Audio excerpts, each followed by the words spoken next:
출처가 정확하게 어딘지 잘 모르겠어요. 어떤 데에서는 서울여대 엽서 공모전의 당선작이다라는 어떤 출처를 붙여놓기도 했던데, 또 다른 자료들에서는 또 다른 출처를 붙여놓는 어떤 그런 내용이기도 합니다만은, 가장 많은 이런저런 자료를 뒤져보니까 서울여대 사랑의 엽서 공모전 대상작으로 알려져 있는 글 한 편이 있습니다. 작은 시 같은 짧은 글인데요. 제목은 어머니입니다. 나에게 티끌 하나 주지 않은 거린들이 내게 손을 내밀 때면 불쌍하다고 생각했습니다. 그러나 나에게 전부를 준 어머니가 불쌍하다고 생각해 본 적은 없습니다. 나한테 인사치레 밥 한 번 사준 친구들과 선배들은 고마웠습니다. 그래서 답례하고 싶어서 불러냅니다. 그러나 날 위해 밥을 짓고 밤늦게까지 기다리는 어머니께 감사하다고 생각해 본 적은 없습니다. 실제로 존재하지도 않는 드라마 속 배우들이 나타내는 가정사에 그들을 대신해서 눈물을 흘렸습니다. 그러나 일상에 지치고 힘든 어머니를 위해 진심으로 눈물을 흘려본 적이 없습니다. 골방에 누워 아파하던 어머니 걱정은 제대로 한 번도 해본 적이 없습니다. 친구와 애인에게는 사소한 잘못 하나에도 미안하다고 사과하고 용서를 구했습니다. 그러나 어머니에게는 잘못은 셀 수도 없이 많아도 용서를 구하지 않았습니다. 죄송합니다. 죄송합니다. 이제야 알게 돼서 죄송합니다. 아직도 너무도 많은 것을 알지 못해 죄송합니다. 라는 글입니다. 그제 5월 8일이 어버이날이었습니다. 그리고 오늘이 5월 두 번째 주일 한국교회가 어버이 주일로 정해서 지키는 주일입니다. 어떻습니까? 어머니의 은혜와 사랑을 많이 생각해 보셨는지요? 아버지의 은혜와 사랑은 얼마나 생각해 보셨습니까? 이미 우리 곁에 안 계시는 어머니, 아버지시라고 한다면 그분께 감사를 드리고, 그럼에도 불구하고 감사할 수 있는 마음을 드릴 수 있고, 또 그분이 남겨놓은 유지를 받들어 섬길 수 있는 것이 어쩌면 부모님을 섬기는 굉장히 중요한 길일 수도 있을 겁니다. 생존에 계신 분들께도 감사를 드리고, 또 봉양해드리고, 또 사랑으로 돌봐드릴 뿐만 아니라 순종하면서 살아가는 것이 부모님을 공경하는 길이기도 할 것입니다. 부모님의 그 은혜, 아버지의 그 은혜, 그리고 어머니의 그 은혜와 사랑을 안다면 누가 시키지 않아도 공경하는 마음을 갖게 될 것입니다. 그러나 그 은혜와 사랑을 알지 못한다면 틀림없이 어머니도 아버지도 귀찮은 존재로 생각하며 함부로 대하고 있을 수 있을 겁니다. 오늘 우리는 에베소서 6장의 말씀을 함께 읽었어요. 예수 그리스도로 말미암아 하나님의 새로운 가족이 된 우리는 부모님께 어떻게 대해드려야 하는가에 대한 말씀입니다. 자녀들아 라고 말씀을 시작하고 있습니다. 자녀들은 부모님을 어떻게 대해드려야 하는가라는 것을 가르쳐 주시지요. 어떻게 하라고 말씀하나요? 순종하고 공경하라 그렇게 말씀하지요. 자녀들은 부모님께 순종하고 부모님을 공경하라라고 말씀합니다. 그러니까 하나님께서는 자녀들이 부모님께 순종하고 부모님을 공경해야 된다라고 말씀하시는 겁니다. 부모님을 잘 섬겨야 한다는 것이지요. 이제 이 말씀을 좀 더 주의해서 살펴보려고 합니다. 바라기는 말씀을 나누는 이 시간 하나님의 은혜가 임하셔서 저와 여러분 우리 모두가 부모님께 순종하고 공경할 줄 아는 사람들로 더 든든히 서게 되시기를 주님의 이름으로 간절히 축복합니다. 아멘. 하나님께서 부모님께 순종하고 공경하라라고 하시는데요. 먼저는 이렇게 공경하고 순종하는 것이 옳은 일이다 그렇게 말씀을 하시네요. 당연한 일이다 그렇게 말씀하시는 겁니다. 그럼 본문 1절 말씀 같이 한번 읽어볼까요? 같이 읽어봅니다. 시작. 자녀들아 주 안에서 너희 부모에게 순종하라. 이것이 옳으니라. 할렐루야. 부모에게 순종하는 것이 옳으니라 라고 말씀합니다. 여기 옳다라는 말은 헬라어로 디카이오스라고 되어 있는데요. 이 부분을 설명하면서 탁월한 성경 해석가 가운데 한 사람인 존 스토트 박사는 부모 공경은 하나님께서 인간의 마음에 새기신 자연법에 속하는 것이다 그렇게 설명을 해주고 있습니다. 하나님께서 세상을 창조하실 때 세상에 질서를 부여해 주셨잖아요. 그래서 세상이 질서대로 운행되니까 세상이 안전하고 평화롭습니다. 네, 자녀와 부모 사이에도 하나님께서 질서를 정해 놓으셨는데 자녀들이 부모에게 순종하도록 질서를 부여하셨다라는 것입니다. 부모님께 효를 다하는 것이 사물의 본성이요 자연의 이치요 하나님께서 자연에게 명하신 자연의 법이다, 그런 얘기입니다. 하나님께서 세상을 창조하실 때 그렇게 정하셨다라는 거예요. 그러므로 부모님께 순종하고 공경하는 것이 옳은 일이고 바르게 사는 길이다 라고 가르쳐줍니다. 어떤 분이 이런 글을 적어 놓은 것을 읽은 적이 있습니다. 시골에 혼자 사시는 어머니 집에 갔을 때 오랜만에 온 자식이 뭐가 그렇게 예쁘다고 여기저기 숨겨놓은 곡식이며 물건들을 막 꺼내 놓으시며 다 가져가라고 합니다. 그리고 아내의 고향인 처가에 갔더니 이번에는 장모님께서 쌀, 김치, 과일, 떡 어디 뭐 없나 두리번 막 찾아내셔서 자동차 바퀴가 가라앉도록 차 안에 가득 실어줍니다. 에구, 다들 퍼주느라고 제정신이 아니셔. 아깝지도 않나들. 전에는 주는 것 거절하느라 진땀을 빼곤 했는데 지금은 감사합니다. 고맙습니다. 잘 먹을게요 하면서 기쁘게 다 받아옵니다. 자식을 낳아 키워보니 이제야 부모의 마음이 어떤 것인지 알겠습니다. 여보, 이 다음에 우리 좋은이와 밝은이 시집가면 당신도 장모님이나 어머님처럼 얘들에게 막 퍼줄 거야? 아내는 망설임 없이 대답합니다. 당연하지요. 아깝지 않겠어? 뭐가 아까워요? 내 딸들인데. 자식들에게 퍼주는 것이 당연하답니다. 잘하고 못하고를 떠나서 자식이기 때문에 부모가 아낌없이 내어주는 것이 당연하다는 거예요. 여기 당연하다라는 말이 오늘 우리가 읽은 본문에서 말하는 옳으니라라는 그런 말씀의 의미입니다. 하나님께서는 부모가 희생적으로 자녀를 사랑하게 하시고 자녀는 부모에게 순종하며 공경하도록 창조 질서를 세우셨습니다. 그러므로 자녀들은 부모에게 효를 다하는 것이 옳은 일입니다. 그것이 바르게 사는 길입니다. 하나님께서 이렇게 사람을 창조하셨기 때문에 하나님을 믿는 믿음이 있는 곳이든 없는 곳이든 사람이 살아가는 모든 사회에서는 부모님께 순종하고 공경하는 그런 효를 사회 질서의 근간으로 삼고 있습니다. 우리나라에서도 그렇죠. 복음이 들어오기 전에도 우리나라는 효를 강조했던 그런 민족 아닙니까? 우리나라뿐만이 아닙니다. 옆에 있는 일본도 그렇고 중국도 그렇습니다. 멀리 떨어져 있는 나라들도 마찬가지입니다. 미국도 그렇고 유럽이나 아프리카, 사람들이 사는 모든 곳에서는 효를 행하는 것을 바르게 사는 것이다라고, 효를 행하지 않는 것을 바르게 살지 않는 것이다라고 그렇게 여기고 있습니다. 부모님께 순종하고 공경하는 것이 옳은 일, 바르게 살아가는 것입니다. 사람답게 살아가는 것이지요. 하나님이 정하신 이 창조의 질서, 부모 공경이 잘 이루어지면 그 사회는 정말 건강하고 밝은 사회가 됩니다. 하나님께서 정하신 질서가 유지되기 때문에 하나님께서 세상에 주신 그 풍요로움과 삶의 아름다움이 넘쳐 흘러서 건강한 사회가 되는 것입니다. 작년이라고 기억을 합니다. 수능 시험 이래 광주에서 있었던 한 사건이 온 국민의 마음을 따뜻하게 해주었습니다. 수능 시험일 아침에 전윤철 씨는 아들 준서를 자동차에 태워서 시험장에 데려다주고 그리고 아들을 내려준 다음에 자기는 회사를 향해서 다시금 출발을 합니다. 2개 정도의 신호등을 지났는데 아들로부터 전화가 왔습니다. 아빠, 지금 다시 돌아와 주실 수 없어요? 왜? 아들은 별다른 이유를 대지 않고 와달라고만 하고 전화를 끊습니다. 무슨 나쁜 일이 생긴 것으로 생각한 전 씨는 곧바로 차를 돌려서 시험장을 향해서 오던 것보다 훨씬 더 빠른 속도로 가속 페달을 밟기 시작했습니다. 혹시 차에다 수험표를 두고 내린 것은 아닌지 하면서 차 안을 확인하는 등 무슨 일이 생겼을까봐 덜컥 겁이 났습니다. 시험장 앞에 도착했더니 아고들이 그곳에 시험장 안에 들어가지 않고 기다리고 서 있다가 잠시 쭈뼛쭈뼛 하더니 차량 정면 앞으로 다가왔습니다. 무슨 일이 있는 것으로 생각한 전 씨는 다급하게 차량 문을 열고 왜? 외쳤습니다. 그 순간 아들 준서가 갑자기 운전석에 있는 아버지를 향해 맨 땅에서 큰 절을 올렸습니다.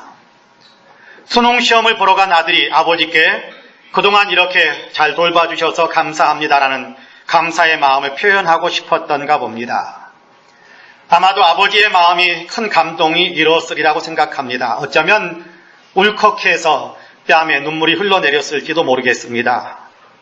아들을 키우면서 힘들었던 모든 일들이 순식간에 눈 녹듯이 풀어졌을 거라고 생각합니다.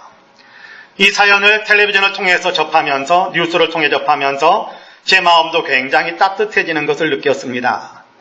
아마도 이 소식을 듣는 사람들마다 깊은 감동을 받았으리라고 생각을 합니다.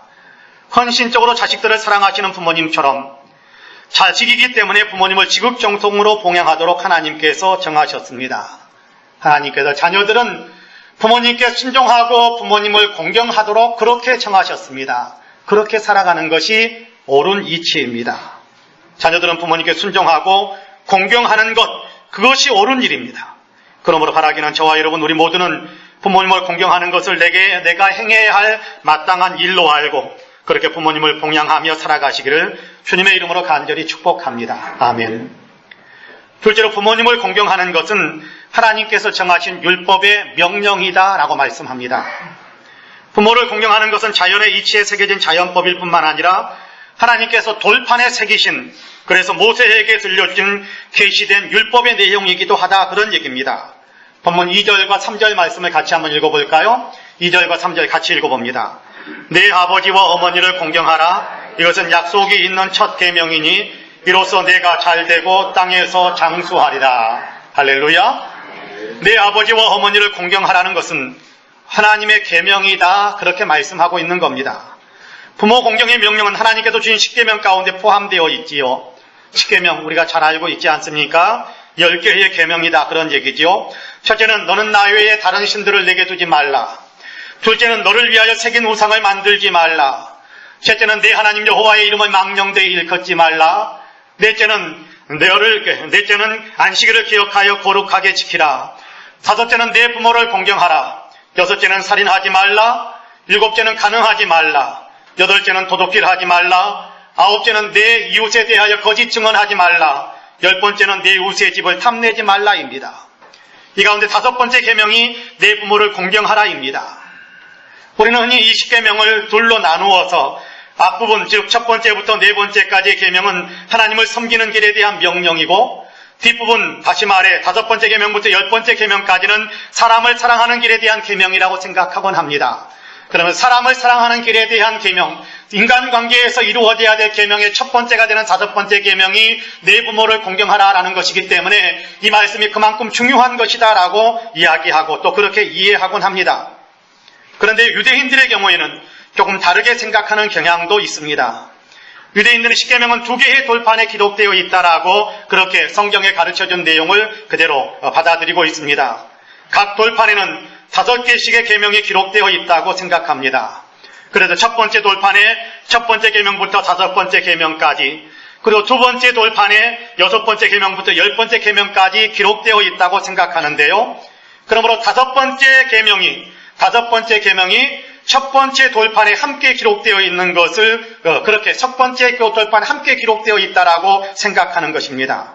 5번째 계명, 내 부모를 공경하라라는 것이 하나님에 대한 첫 번째부터 네 번째 계명이 바로 붙어서 첫 번째 돌판에 내 부모를 공경하라라는 계명이 붙어 있다라는 것을 그렇게 생각하면서 이 5번째 계명, 내 부모를 공경하라라는 계명은 우리의 이웃에 대한 의무를 넘어서서 하나님께 대한 우리의 의무를 나타내는 것이다 라고 생각하는 것입니다. 부모 공경은 하나님을 섬기는 일이라는 것이지요. 부모님께 순종하고 공경하는 것은 곧 하나님의 권위를 세워드리는 일이다, 그런 얘기입니다. 부모님을 대하는 태도는 곧 하나님을 대하는 태도의 연장선, 부모님을 대하는 태도는 곧 하나님을 대하는 나의 태도를 나타내는 것이다, 그렇게 이해하는 것이다, 이렇게 이해하고 있다는 것입니다. 그러므로 성경은요, 이 사실을 뒷받침해주는 내용이 참 많습니다. 곳곳에서 부모님을 공경하지 않는 자는 하나님을 공경하지 않는 자와 똑같이 취급하는 일들이 성경 곳곳에서 수없이 기록되어서 선포되어지는 것을 보게 됩니다. 그 가운데 한두 구절만 읽는다면 이런 내용입니다. 레위기 20장 9절에서는 이렇게 말씀하지요. 만일 누구든지 자기 아버지나 어머니를 저주하는 자는 반드시 죽일지니 그가 자기의 아버지나 어머니를 저주하였은즉 그의 피가 자기에게로 돌아가리라 라고 이야기합니다. 하나님을 저주하는 자는 죽여라라는 것이 계명인데 부모를 저주하는 자는 죽여라라고 똑같이 형벌에 대한 심판을 선포하고 있어요. 하나님 대하는 것과 부모님 대하는 것을 같이 취급하고 있는 것입니다. 신명기 21장에서는 또 이렇게 말씀합니다. 사람에게 완악하고 패역한 아들이 있어 그의 아버지의 말이나 그 어머니의 말을 순종하지 아니하고 부모가 징계하여도 순종하지 아니하거든 그의 부모가 그를 끌고 성문에 이르러 그 성읍 장로들에게 나아가서 그 성읍 장로들에게 말하기를 우리의 이 자식은 완악하고 패역하여 우리 말을 듣지 아니하고 방탕하며 술에 잠긴 자라 하면 그 성읍의 모든 사람들이 그를 돌로 쳐 죽일지니 이같이 내가 너희 중에서 악을 제하라 그리하면 온 이스라엘이 듣고 두려워하리라 라고 이야기합니다. 돌로 쳐 죽여서 백성들로 하여금 두려워하게 만드는 것은 하나님을 거역할 때 행해야 되는 형벌 가운데 징벌 가운데 하나입니다. 근데 부모님을 거역하면 부모님께 순종하지 않으면 부모님께 망령되게 대하면 똑같이 돌로 쳐서 죽이고 그리고 모든 백성들이 이 사실로 인하여 깨어서 각성하게 만들어라고 이야기하는 겁니다. 하나님을 대하는 것, 부모님을 대하는 것 똑같이 취급하는 것이 성경 곳곳에서 가르쳐주는 그런 계명의 내용들이라는 거예요. 하나님을 모독하는 것, 부모님을 모독하는 것 같이 취급하고 있습니다. 하나님을 거역하는 것과 똑같이 부모님을 거역하는 것을 취급하고 있는 겁니다. 부모님을 대하는 태도를 하나님은 하나님을 대하는 태도로 여기신다 그런 얘기지요. 하나님을 거역하는 자에게 심판을 행하시는 하나님이십니다. 그러나 하나님께 순종하는 자에게는 복을 베푸시는 하나님이세요. 마찬가지입니다. 부모님을 공경하는 사람에게 축복과 상급을 주신다라고 약속하십니다. 오늘 우리가 읽은 본문에서도 이야기하지 않습니까? 내 아버지와 어머니를 공경하라. 이것은 약속이 있는 첫 계명이니 이로써 내가 잘되고 땅에서 장수하리라 라고 분명하게 말씀하십니다. 땅에서 잘되게 하겠다 그렇게 말씀하시지요. 부모에게 순종하는 사람에게 하나님께서 복을 내리신다라고 말씀하십니다. 여러분 다윗을 아실 겁니다. 사무엘 선지자가 다윗의 아버지 이새를 찾아와서 아들, 딸 가운데 이 민족의 왕을 세우라고 하시니까 어떤 아들을 하나님께서 세우기를 원하시는지 잘 모르니까 당신의 아들 모두를 다 불러내십시오 라고 부탁을 합니다. 이새는 사무엘의 부탁을 받아서 모든 아들들을 다 불러 모은다고 모았습니다. 다 왔느냐? 다 왔다라고 대답을 합니다. 그런데 알고 봤더니 한 아들이 빠져 있었습니다. 다윗을 안 부른 것입니다. 어쩌면 아들들 가운데 다윗의 존재감은 아버지에게 미미한 존재였는지도 모릅니다.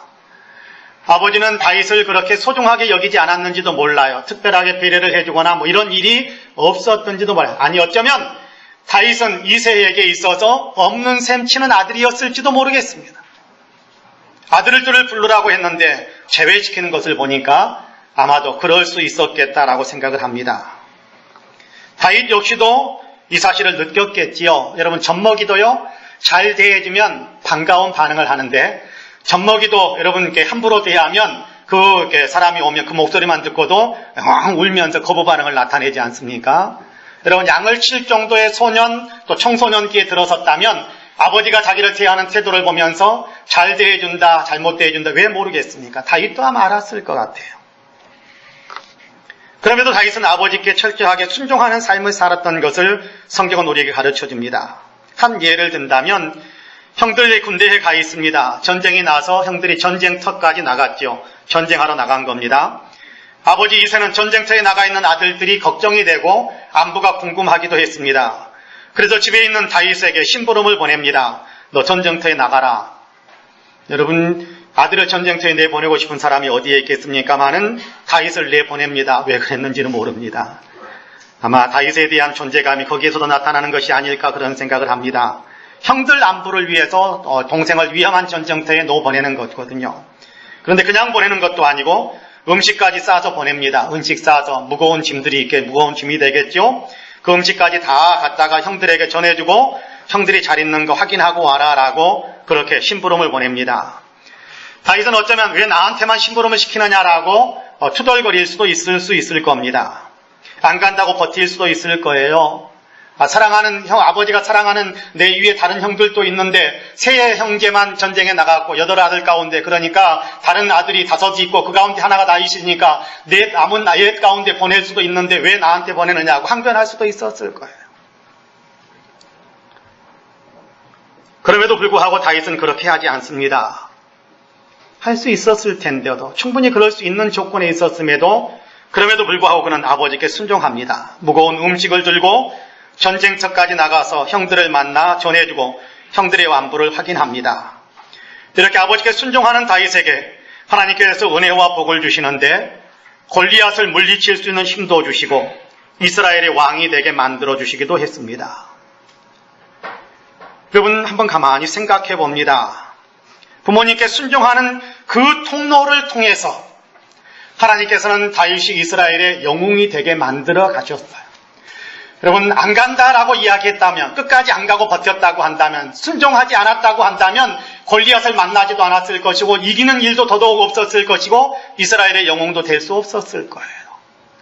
그러나 부모님께서 다녀오더라 하니까 예 하고 따라서 순종하고 따라 나섰더니 골리앗을 만났는데 본인의 힘으로 이길 수 없을 때 하나님께서 이길 수 있는 힘을 주시고 골리앗을 물리치니까 이스라엘의 영웅이 되게 하시고 그리고 사울이 죽고 난 다음에 백성들이 기쁜 마음으로 다윗을 왕으로 추대할 수 있게 만드는 통로를 하나님께서 열어주시는 거예요.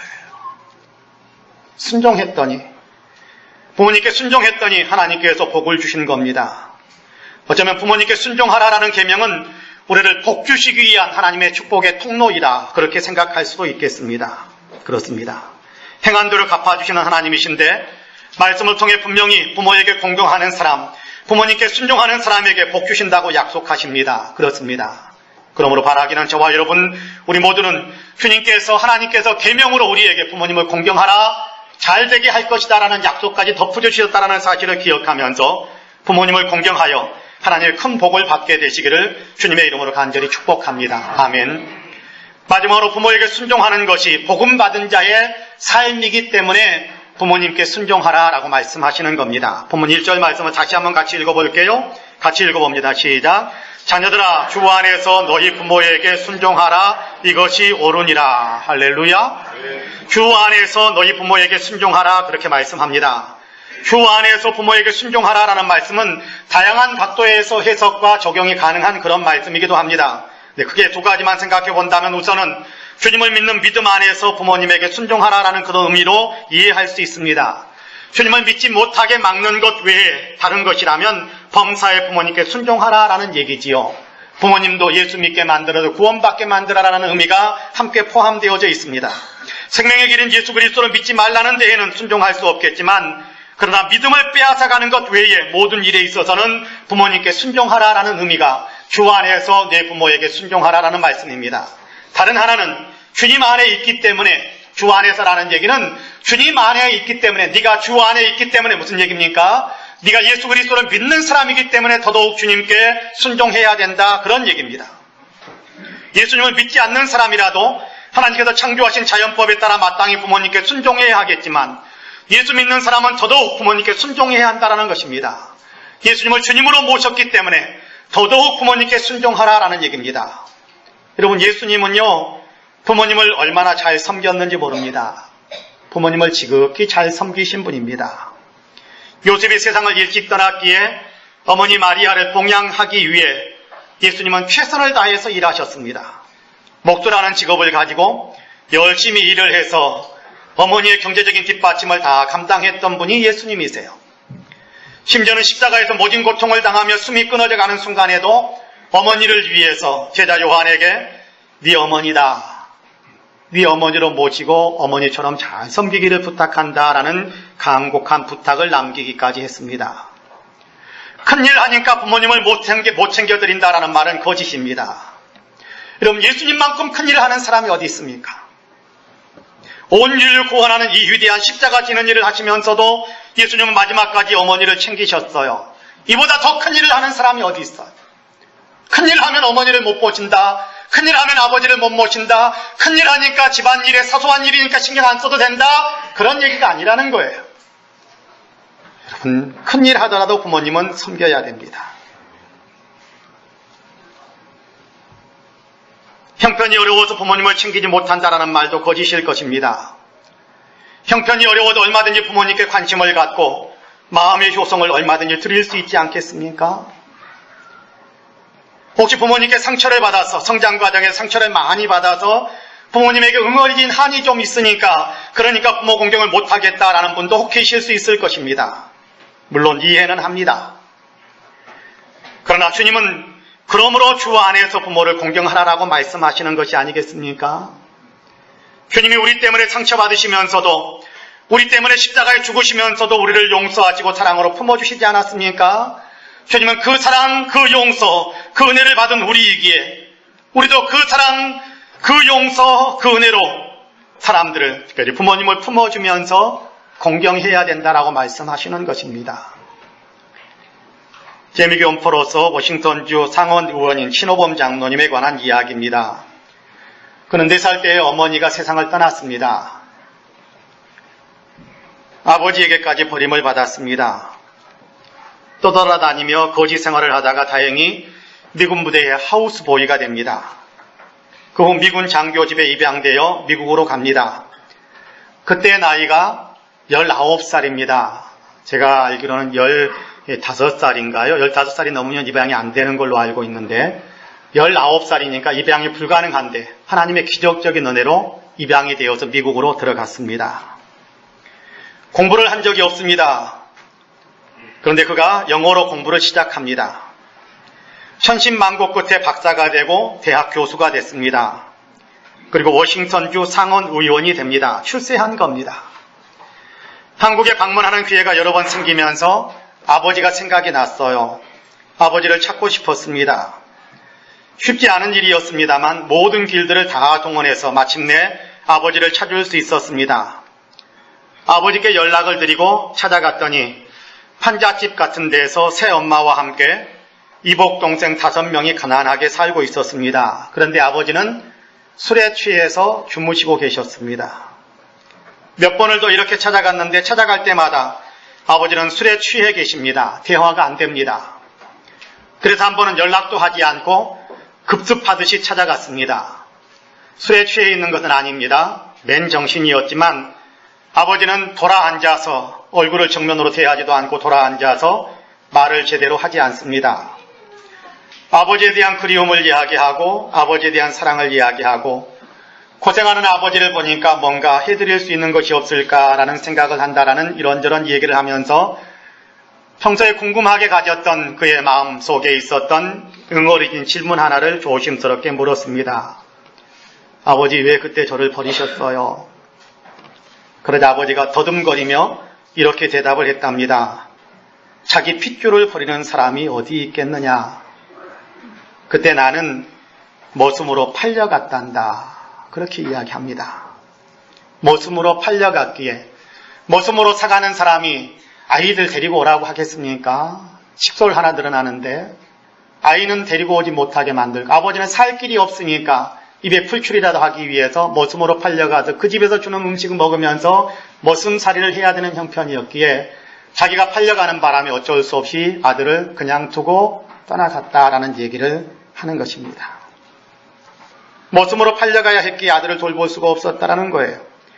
그리고 그 일로 인해 평생을 아들에게 빚진 자의 마음이었고 찾아올 때마다 얼굴을 대면할 수가 없어서 연락을 받을 때마다 그 시간에 맞춰서 벌컥벌컥 술을 돌이켜서 자기 정신줄을 놓아버리고 맨정신에 이렇게 만나게 되는데 그 얼굴을 참아볼 수가 없어서 등을 돌리고 앉아 있었던 겁니다.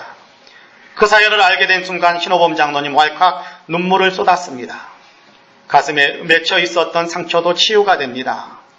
그런 아버지를 설득해서 이복 동생들을 포함한 모든 가족들은 미국으로 초청을 합니다. 생활 기반을 잡아주고 공부도 시키고 일체를 도와줍니다. 더욱 놀라운 일은요. 신장로님의 부인의 이야기입니다. 그녀는 미국 사람입니다. 한국 사람이 동양계가 아니란 말입니다. 미국 사람들은 좀 이성적이고 논리적이고 계산적이고 우리는 그런 생각을 많이 하지 않습니까? 그렇습니다. 미국 생활 자체가 논리적이고 그런 부분이 많이 있으니까요. 냉정한 것으로 우리가 알 수 있을 텐데 그런데 이 신장로님의 부인이 식구들에게 직접 영어를 가르쳐주고 경제적으로 도와주기 위해서 자기가 맨발로 나가 정말 이렇게 발로 뛰면서 아르바이트까지 해가면서 전심으로 그 나머지 가족들을 뒷바라지를 해주었습니다. 어떻게 가능할 수 있었겠습니까? 예수님을 믿는 믿음 때문에 할 수 있었던 일입니다. 그리스도인은 이렇게 해야 된다는 거예요. 부모님이 나에게 뭔가를 잘해주고 많이 해주어서가 아닙니다.